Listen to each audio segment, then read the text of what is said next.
Taxi, taxi, taxi.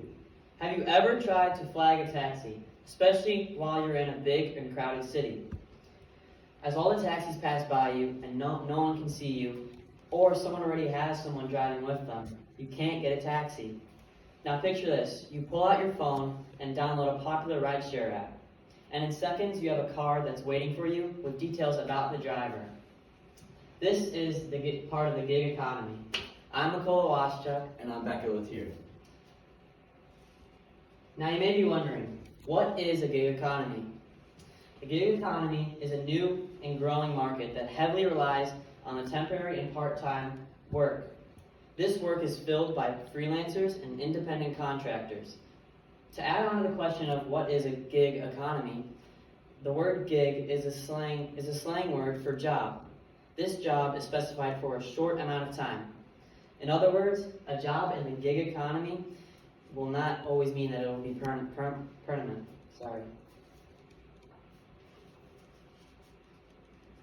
Here are some common popular businesses in the gig economy. One of the most recognizable names might be Uber, which started as a startup in 2009 and blew up in 2012. In 2013, it went public. Upon Uber going public, many other companies such as Lyft and Flywheel took after and copied the same business model of rideshare. Some of the other big names on here are Airbnb and Fiverr. Airbnb is an example of a short-term rental gig, and Fiverr is an example of a freelance work platform where you can put your specialized services such as graphic design and architecture on a platform for people to discover them. As I mentioned before, the gig economy is new and rising, with a large amount of users using it right now. One of the biggest services that it provides is freelance work platforms. You may be wondering, what is a freelance work platform? Well, it's websites such as Fiverr, Guru, and Freelancer, which are all websites that Beckett has mentioned before. These websites help the freelance workers find gigs easily. The second largest service is home services. These services typically are when people can stay at home and work from home, or go from home to home and help with stuff such as plumbing, electricians. And when you're working at home, you will see a lot of influencers, social media influencers. The third largest service is our ride shares. And this is very important because many people need rides in a short amount of time.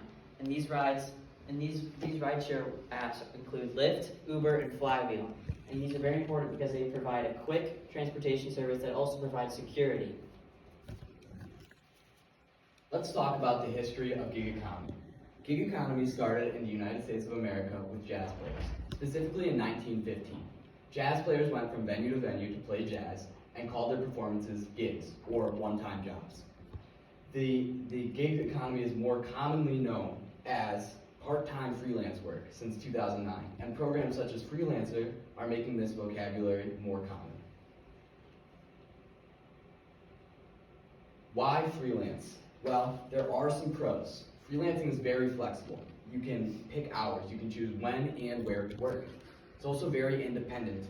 You are your own boss, you decide who to work with and what jobs to take and when to take them. And you manage your own pay and your hours. It's very affordable as well. It's very easy to freelance with websites such as Fiverr. You can put your services there and people will find you. Or you can look into short-term rentals, which might be expensive up front, but the profits will probably cancel out the costs. As many pros as there are to a freelance job, there are also a numerous amount of cons to it. One of which is the pay.